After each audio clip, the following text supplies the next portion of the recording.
Bueno, abrimos Primera de Pedro. La clase pasada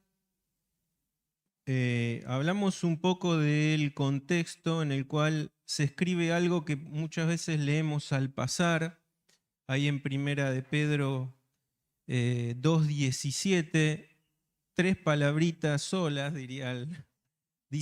Pedro dice, honrad a todos. Y entendemos nosotros hoy en Occidente y en este lado del mar que no es difícil de entender para nosotros esta frase, ni siquiera de aceptar, o quizás en algunas circunstancias sí, pero en las circunstancias de estos hermanos y bajo la estratificación que existía en el Imperio Romano, honrar a todos era una locura. Era una real locura, una hasta aberración, porque entendemos que la honra en el imperio era siempre hacia arriba, nunca hacia abajo.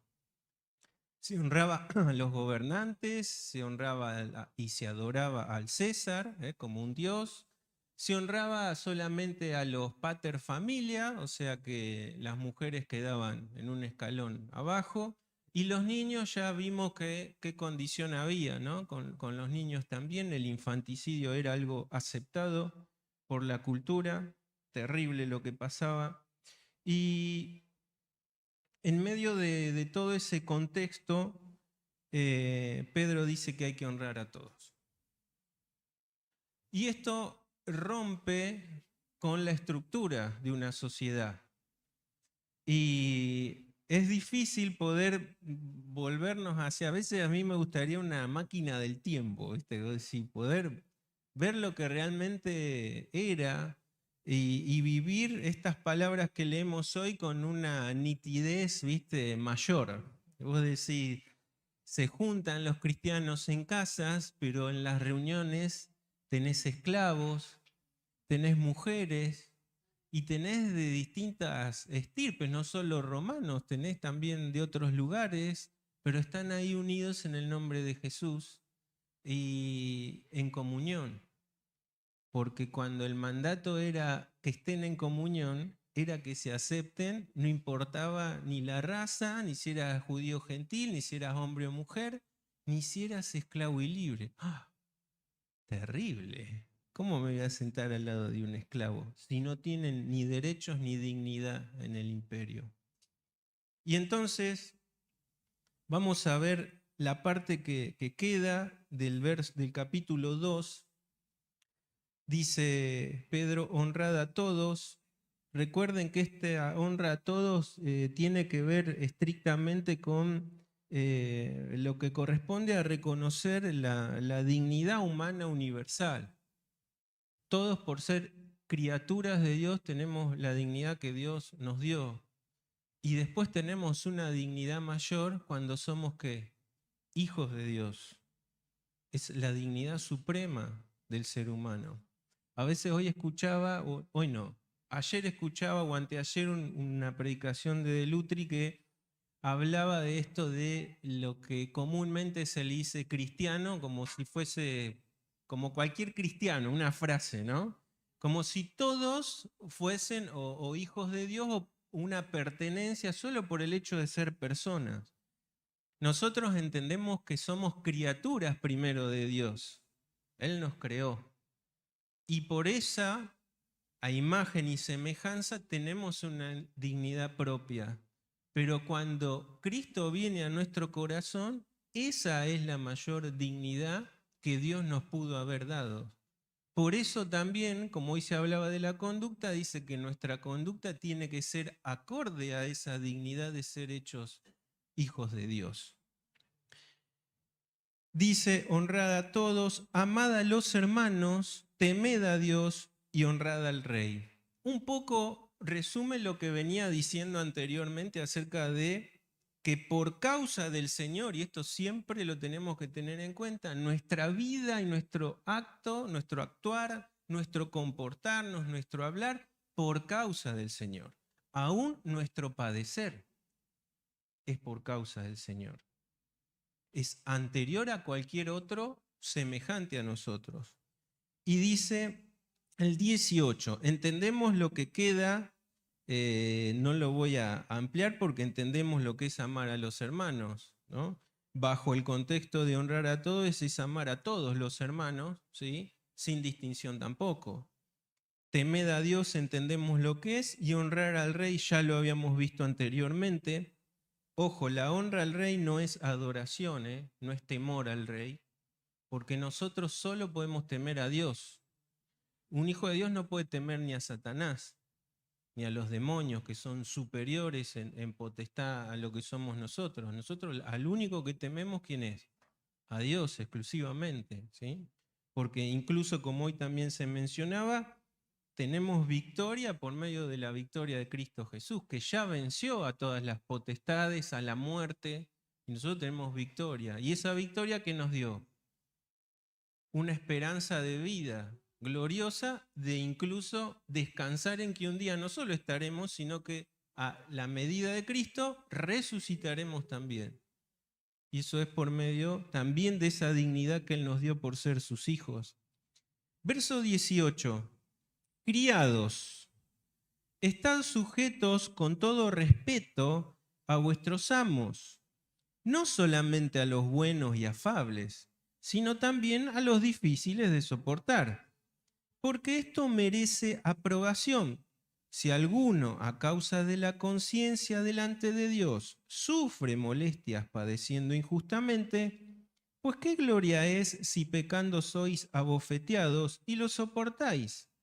Mas si haciendo lo bueno sufrís y lo soportáis, esto ciertamente es aprobado delante de Dios.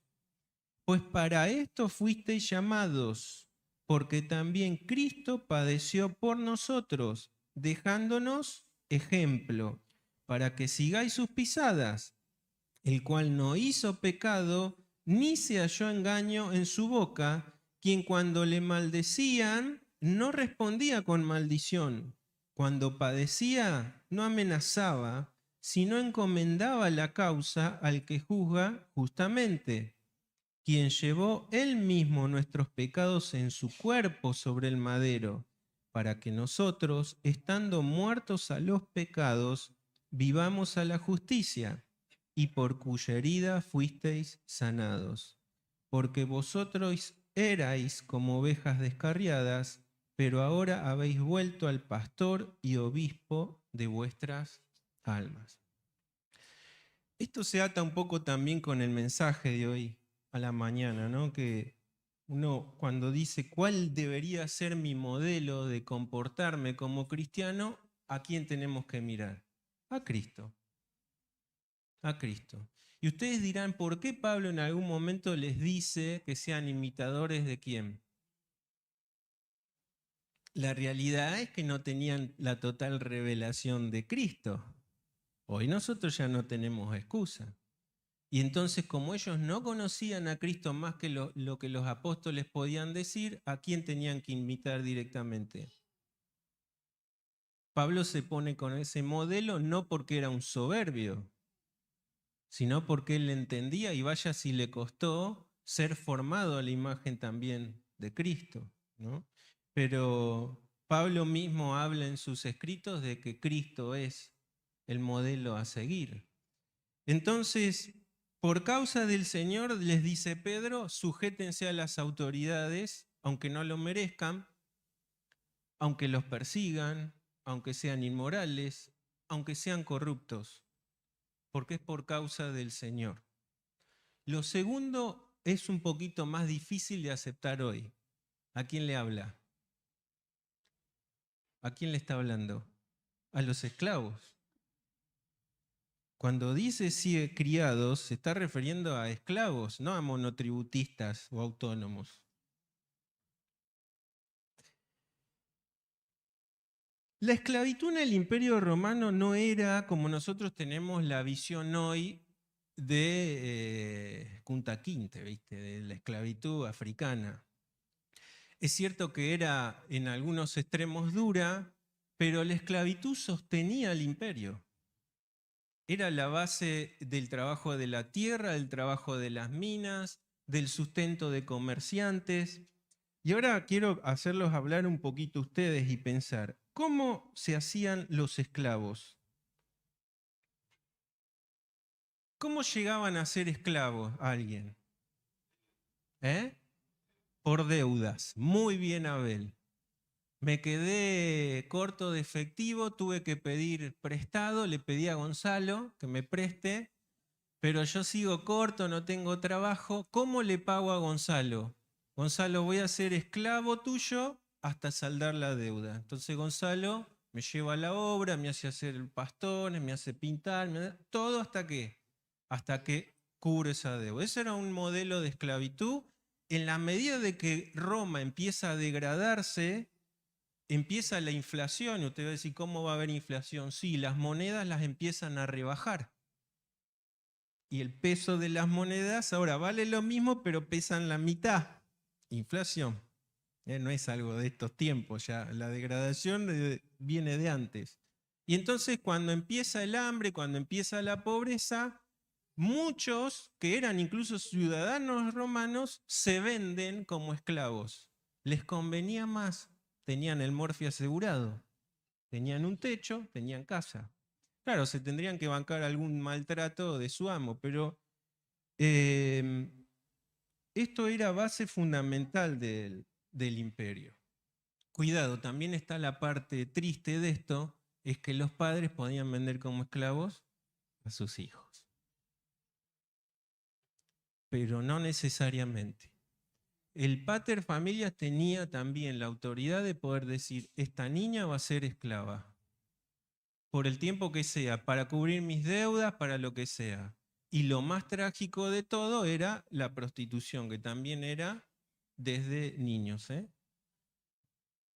Bueno, hoy también sucede, pero esto era parte conformacional de la cultura, o sea, no se veía con malos ojos hasta pasados bastante décadas y siglos. Así que sí, una de las formas era por deudas. ¿Qué otra más? Los hijos por nacimiento, los hijos de esclavos, ¿qué eran? Esclavos. ¿Y a quién pertenecían? ¿Al dueño de quién? De la madre. El niño ya, la esclava embarazada ya sabía que ese niño no era de ella. ¿Y el dueño qué podía hacer? Venderlo como esclavo. O quedárselo o venderlo. ¿Sí? ¿Se entiende? Entonces, por deuda, por nacimiento, ¿cómo más? Conquista. La mayor cantidad de mano de obra, sobre todo la esclavitud más dura que fue las minas y los campos, era por conquistas. El imperio conquistaba, mataba a unos cuantos, sobre todo hombres. ¿Quiénes quedaban? Mujeres y niños o jovencitos. Algunos imperios tenían, y esto pasó también con Babilonia, por ejemplo, el hecho de esclavizar personas nobles o personas instruidas. Y por eso en el imperio había músicos que eran esclavos, médicos que eran esclavos, filósofos que eran esclavos y personas con categoría en letras que también habían sido esclavas. Claro, era otro nivel de esclavitud. Se le daba otras tareas, esas personas podían tener alguna manutención y podían acceder a esa categoría que hablamos la vez pasada, que era de hombres libres, pero no eran libres plenamente. ¿Cómo se llamaban? ¿Se acuerdan? Libertos. Eran esclavos que tenían todavía una deuda, entre comillas, con el amo anterior. Ya no era su amo, era su patrón, y a veces algunos años les debían ciertas tareas hasta ser liberados de eso. ¿Sí? Muchos cristianos en el primer siglo fueron libertos, y muchos fueron libertos gracias también a los propios cristianos. Pablo dice, si sos esclavo no procures ser libre, ¿se acuerdan? Y era porque posiblemente se convertían a Cristo y ¿qué pretendían? Que la iglesia los compre, los libere. Pero la iglesia no siempre tuvo para eso. En la medida que podían, dijimos que no solo liberaban esclavos, sino que también, ¿qué hacían? Rescataban niños abandonados. Así que ese también era una forma de esclavitud. Entendemos que es el modelo también del que Pablo habla, cuando dice que fuimos comprados. Esos esclavos que se tomaban en la conquista, ¿dónde iban? Iban al ágora, a donde se los inspeccionaba, se les colgaba una tablilla y se les ponía los datos. Y venían los compradores. Y ese es el modelo también que Pablo usa cuando nosotros dice fuimos comprados por precio. ¿Sí?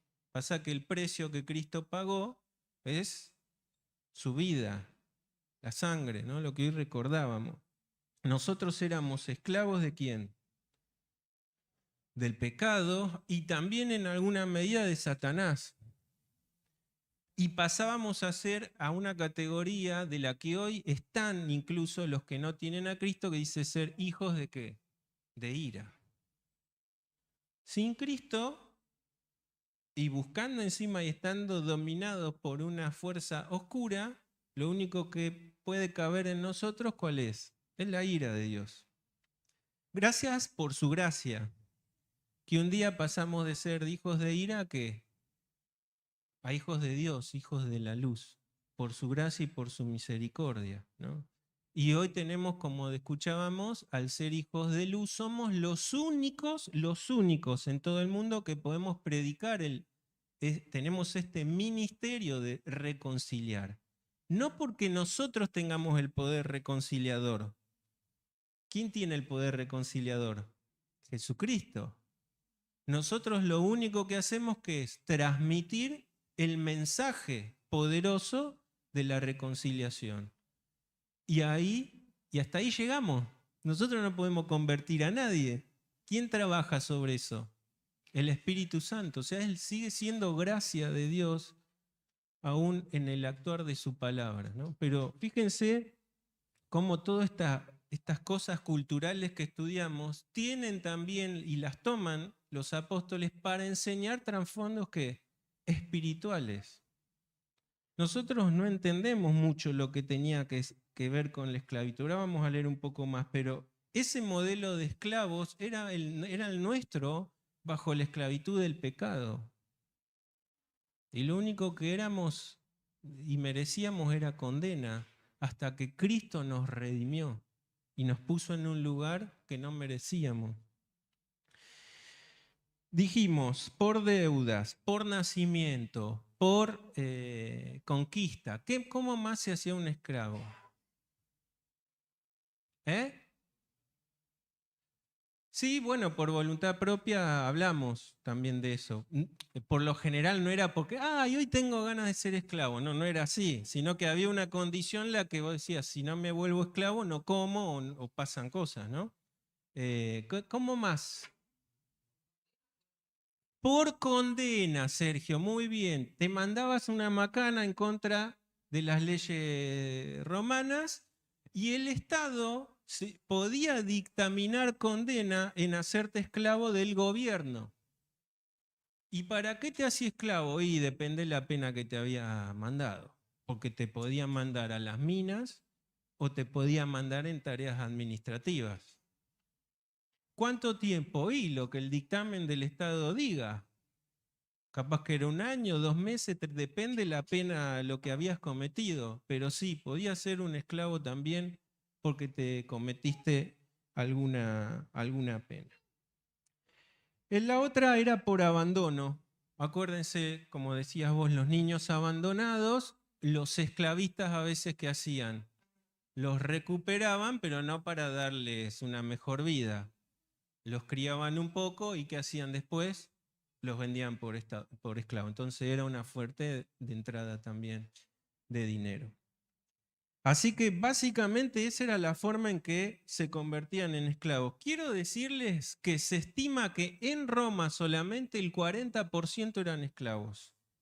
Así que fíjense si no sustentaba lo que era la base económica y la sociedad romana. Por eso es que en las cartas hay palabras para los esclavos. Si no hubiese habido cristianos esclavos, nunca se hubiese escrito nada. ¿Se entiende? Si los niños no hubiesen tenido obligación moral dentro de la iglesia, no se les hubiese nunca dicho y escrito nada tampoco. A veces nosotros decimos, bueno, es niño, como que pasamos por alto un montón de cosas. Cuidado, porque la palabra de Dios los toma como personas con una obligación ética y moral. Claro, acorde a su edad. Pero dice, niños, ¿qué dice? Obedezcan. Es un mandamiento para el niño, no para el padre. El padre tendrá su obligación como padre, pero en los niños, en la medida que son niños, también. Por eso es que también era algo loco para la época y que esa iglesia incluya tanto a todos y que les dé no solo derechos y la dignidad que tienen por pertenecer a la iglesia de Cristo, sino también obligaciones en la medida de su crecimiento. Los niños también delante de Dios tienen obligaciones morales. No son un animal, como a veces se los trataba. Un perro, un gato no tiene obligación moral. Son animales, pero los niños sí. Y por eso es tan importante el mandamiento de instruye al niño. Todo lo que se siembra en los niños de pequeños son cosas que van a quedar. La educación hoy en la iglesia más importante no es la que se da acá, es la que se da allá arriba. Acá hay muchas cabezas duras, incluyendo la mía, donde hay cosas ya formadas que tuk tuk pegan y rebotan. Pero allá hay mentes que se están modelando. Lo que se siembra en los niños hoy, les digo, es más importante que lo que se está sembrando acá. Y todos nosotros, los que hemos tenido escuelas bíblicas de niños, tenemos incrustadas palabras de Dios en nuestro corazón y en nuestra mente. Por eso es importante hacerlos memorizar cuando son chicos la palabra de Dios, hacerlos conocer la Biblia, porque no sabemos después qué va a pasar. Y lo que queda sembrado en los corazones de los niños queda para el resto de la vida. Y saben que el Espíritu Santo lo puede volver a tomar cuando Él quiera. Y hay un montón de testimonios de adolescentes o jóvenes que se apartaron y que un día el Espíritu los tocó y les hizo recordar aquello que una vez les sembraron. Y así los trajo de nuevo al camino.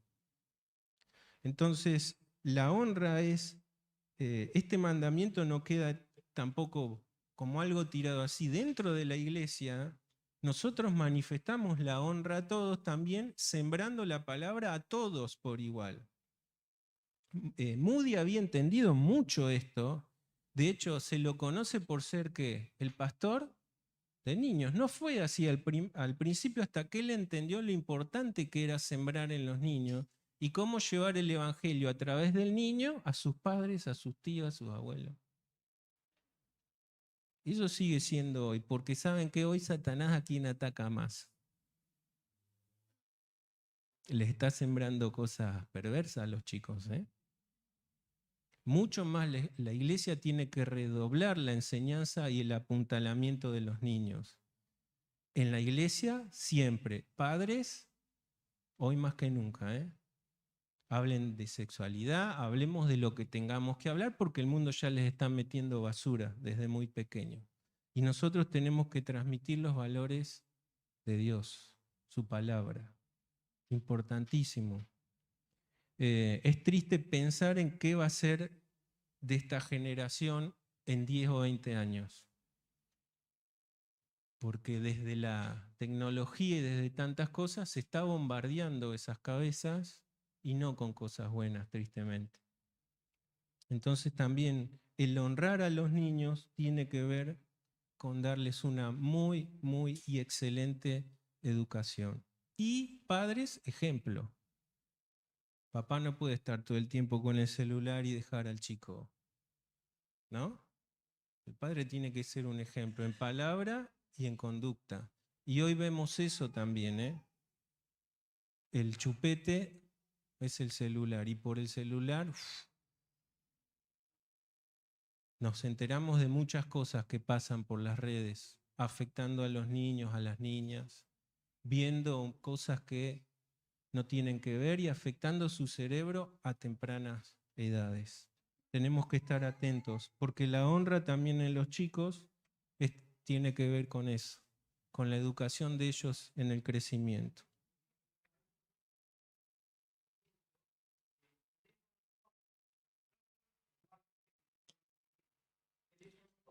Sí, sí, en varios lados ya se está viendo como sociedad cómo afecta eso y les quieren sacar incluso hasta la adolescencia a prohibirles las redes sociales. No sé, a veces no se puede prohibir, el Estado no puede prohibir que el nene tenga un aparato, pero sí puede limitar el recurso. Pero bueno, no tenemos que esperar a que el Estado haga eso porque muchas veces el Estado no llega. Somos padres, ¿no? Y abuelos, los abuelos no están tampoco para malcriar, como se dice, ¿no? El abuelo, sobre todo el abuelo cristiano, de eso estamos hablando, de la iglesia, están para instruir. El mejor ejemplo de eso lo tenemos en quién, en un joven excelente. Timoteo no tuvo el mejor padre, era un padre gentil. Fue tolerante porque permitió que su abuela y su esposa, o sea, su suegra y su esposa, instruyan a Timoteo en quién, en el camino del monoteísmo. Difícil para un gentil aceptar eso, ¿eh? Siendo el pater familia que de él dependía lo que se hacía y no se hacía en la casa. Pero fue tolerante hasta qué punto. ¿Qué es lo que no permitió que se haga Timoteo? Vos le enseñás tu fe, pero a este no lo tocas, porque ellos lo veían como algo aberrante, hacer una marca. Entonces el padre tuvo cierta tolerancia de Timoteo y gracias a eso, y gracias mayormente a que su abuela y su madre no perdieron el tiempo de instruirlo en la fe, después llega a ser un gran hombre de Dios. Y Pablo reconoce eso, dice, la fe que hay en ti, que estuvo primero en quién. Y dice, desde pequeño ha sabido. ¿Por qué? Porque su abuela y su mamá siempre le estuvieron enseñando el camino de la fe. ¿Importante o no? Entonces también es una carga de responsabilidad para padres y abuelos. Cuando tenés al niño cerca, hablale la palabra de Dios, contale una historia de la Biblia, sembrale un versículo. Eso no queda vacío. La palabra de Dios siempre vuelve o con juicio o con bendición. Y la tierra más fértil son los niños. Leíamos la vez pasada, el Señor Jesús toma a un niño, cuando le impedían, y dice, el modelo del reino es un niño. Lo tengo acá. Los bendecía y los besaba. Entonces por eso dice, el que no se vuelve como niño, y hay una condena mayor. El que le pone tropiezo a los niños, ¿qué dice? Ah, por eso es que hay responsabilidad, sobre todo en nosotros. Esa dignidad que tenemos de hijos, atada, lleva consigo una gran responsabilidad. Como iglesia toda y también como individuos cristianos, como hijos de Dios separados en nuestras familias. No te escucho.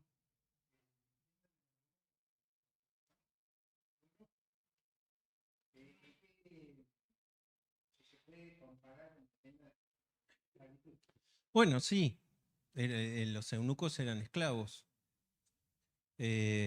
Pasa que, bueno, su condición era porque por lo general estaban en la administración de harenes cerca de mujeres que pertenecían al rey o al monarca. Entonces, bueno, para que no haya riesgo, se les magullaba. Y sí, pasaba eso.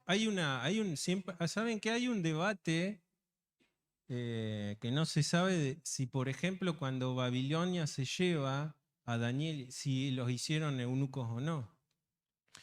Porque hay una palabra en Jeremías profética que dice que llevaré incluso al estirpe del rey y los haré eunucos.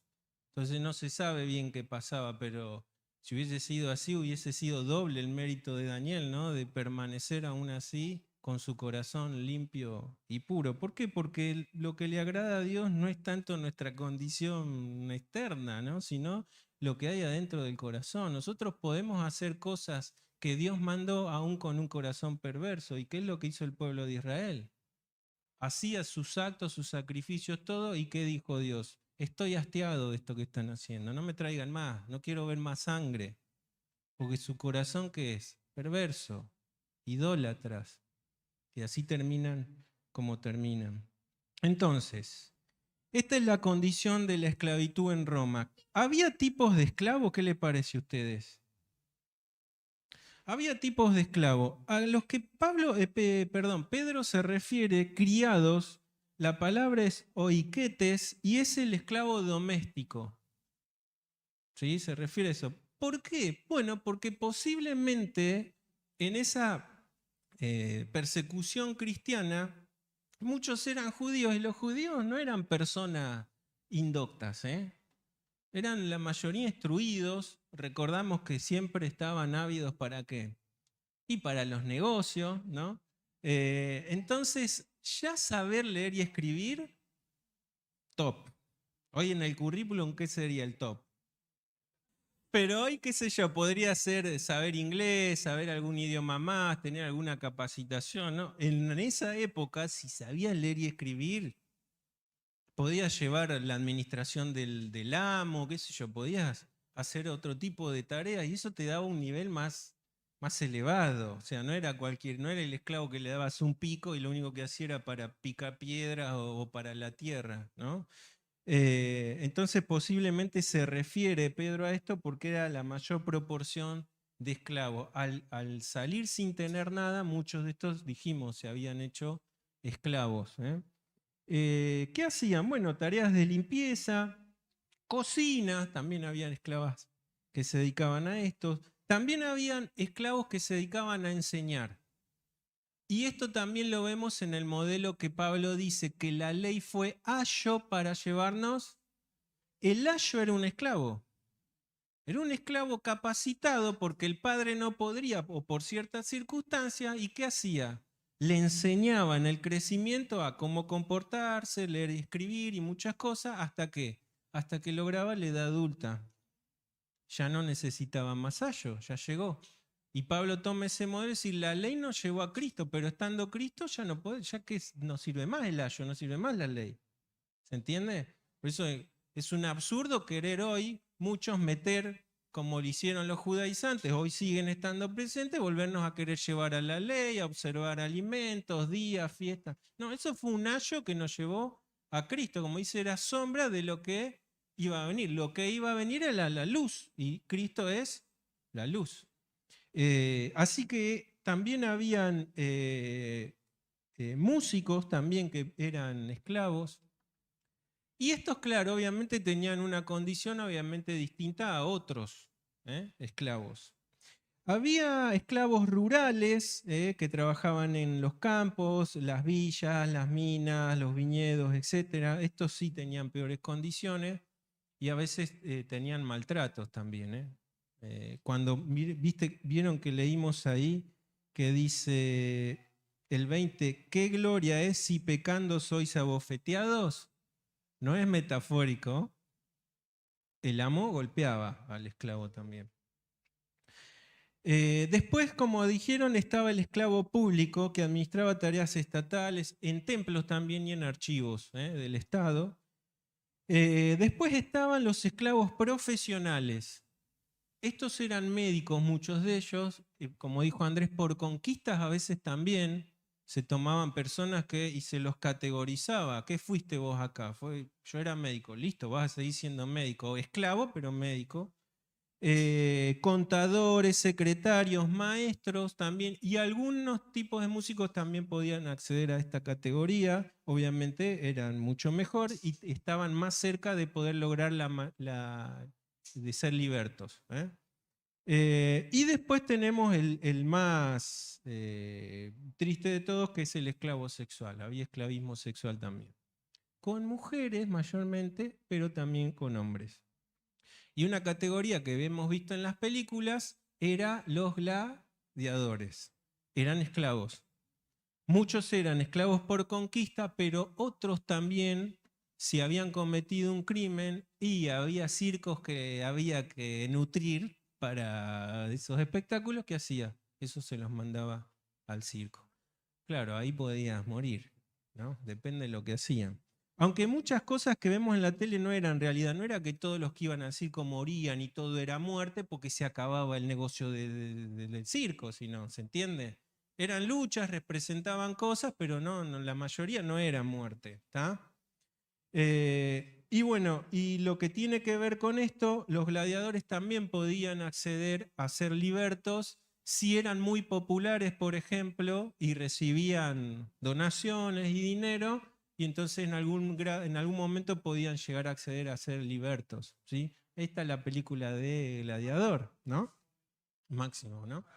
Fíjense, él es un esclavo gladiador, ¿por qué? Si él era ciudadano romano, pero saben que no saben quién era él cuando lo toman tirado y herido. ¿Se acuerdan? Creen que es alguien, un mendigo, lo toman de esclavo y lo llevan hasta que él se revela. ¿Y el dueño de ellos quién era? ¿Se acuerdan? Alguien que había sido gladiador y que ahora que tenía. ¿Se acuerdan que mostraba una espada, que la Gladius, que era la Gladius que representaba la libertad, ¿no?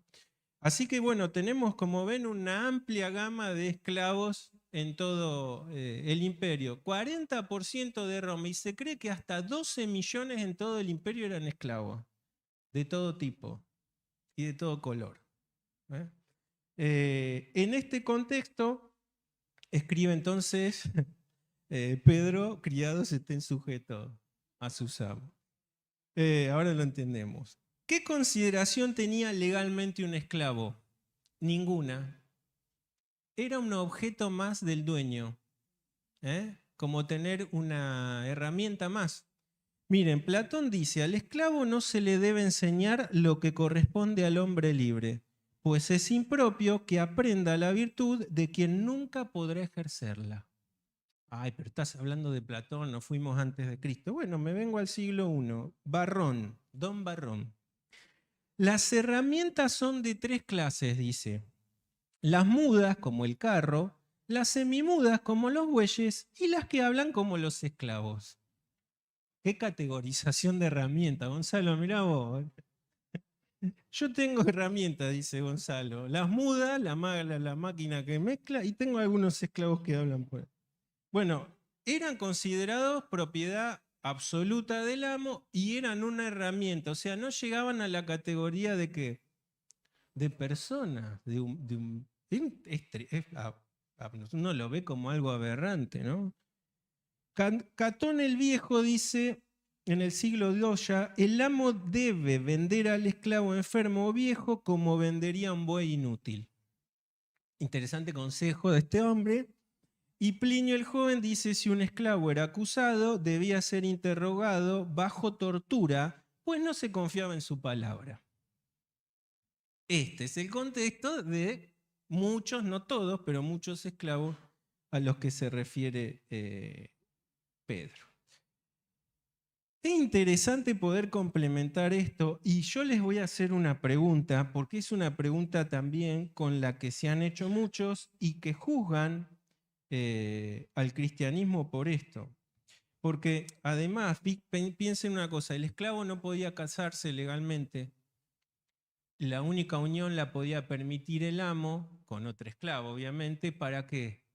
Para tener esclavitos y hacer lo que quiera con los esclavos, ¿sí? Esas uniones al paso del tiempo, ¿ustedes creen que cómo tomaría la iglesia eso? La ley no me permite casarme porque soy esclavo, pero yo tengo un hijo con mi esposa, somos esclavos todos. Ah, no, si el imperio no te da, ¿cómo tomaba la iglesia eso? ¿Qué les parece? ¿Los tomaba como marido y mujer?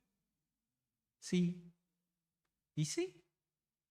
Porque no necesariamente cuando ellos nacen en Cristo, entienden una nueva vida en Cristo, y Pablo dice, no hay esclavo ni libre, y tienen la misma honra y dignidad, no importa lo que el imperio diga.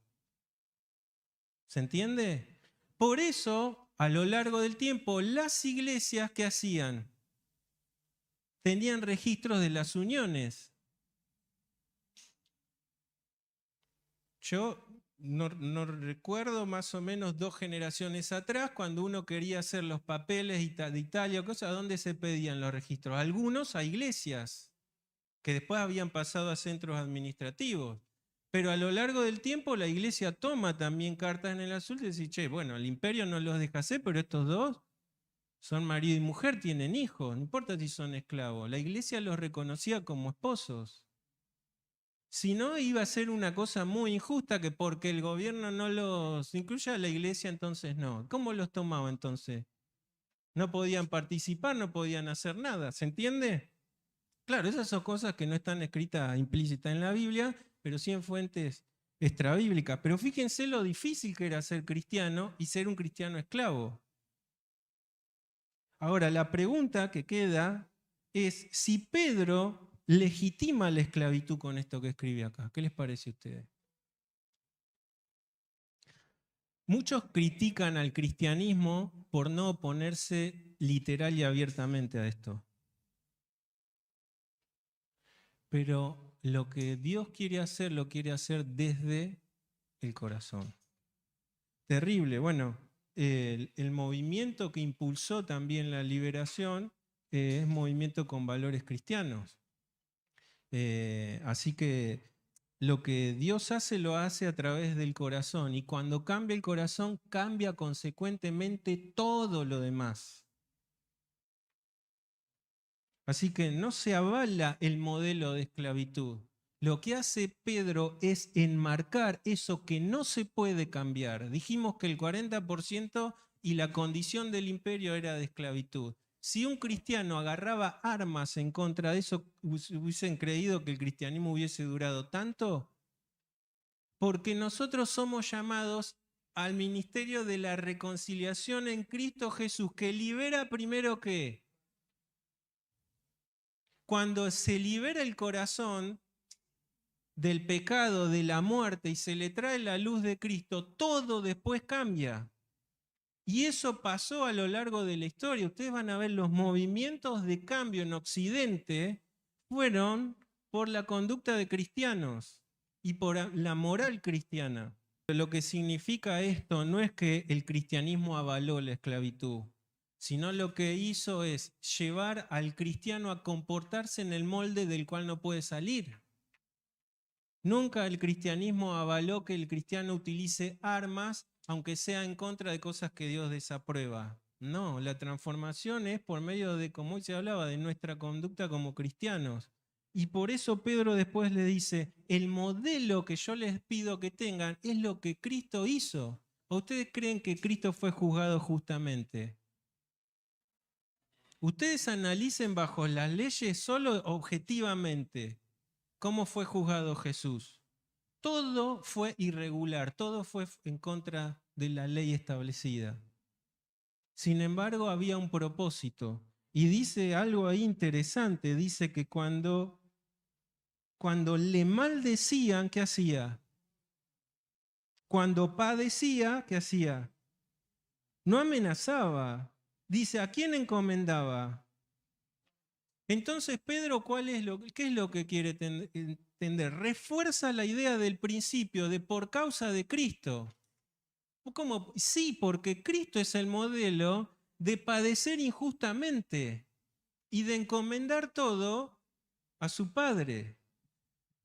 A lo largo del tiempo nosotros se nos escapa esto y yo he visto cristianos, la estupidez también está dentro de la iglesia, pelearse por un cuadro de fútbol, irse casi a las trompadas por algo tan estúpido y absurdo como eso. Pero los he visto pelearse también por política y por tantas cosas. ¿Y qué pasó con esto, en esta condición de estos hermanos? Estos hermanos a nosotros nos darían de abofetada para que aprendamos. O nos querrían hacer estar en su condición y poder asimilar esto que Pedro dice acá. Nosotros es triste como en una condición de libertad y tan buena, a veces somos tan mediocres como cristianos. Y es también un llamado de atención a nuestra vida como cristianos. Cuando te dicen algo, ya te vas a las manos, y querido, entonces, ¿qué transformación hubo en tu corazón y en tu vida? Lo que nosotros somos llamados a ser pacificadores y cuando padecemos injustamente tenemos que pensar en Cristo y encomendarnos a Él. Hay personas, saben que hay testimonios de personas que fueron a robarle y la persona robada le habló de Cristo y después con el tiempo, ¿qué pasó? Se convirtió ese ladrón, ¿no? Entonces, lo primero que tenemos que hacer no es pensar en qué vamos a hacer con eso, con esa situación, sino en estar más en dependencia de Dios en lo que nos toque, ¿no? Nosotros sufrimos todos, creo que hemos sufrido robos y cosas injustas en la vida y no por eso agarramos las armas o quisimos tener venganza o lo que sea, ¿no?